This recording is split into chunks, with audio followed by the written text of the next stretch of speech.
આ slab roller છે. તેનો ઉપયોગ કુંભાર અને સિરેમિક કારીગરો કરે છે.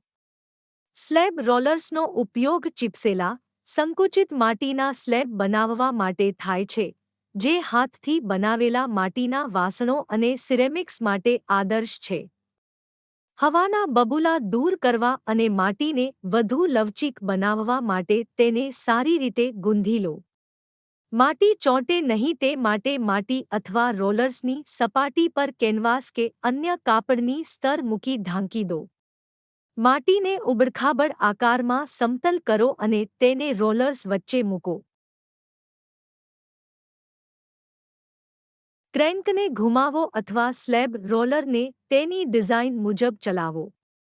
કારણ કે આ મેન્યુઅલ રોલર છે, એટલે તમને ક્રેન્કને સતત ઘુમાવવું પડશે.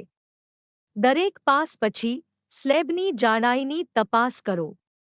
જો જરૂરી હોય, તો રોલર સેટિંગ્સને યોગ્ય કરો અને વાંછિત જાડાઈ સુધી પહોંચવા માટે રોલ કરવાનું ચાલુ રાખો.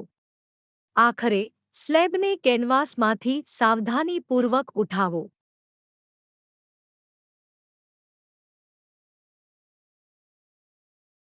હવે તમે આ સ્લેબનો ઉપયોગ વિવિધ વસ્તુઓ બનાવવા માટે કરી શકો છો.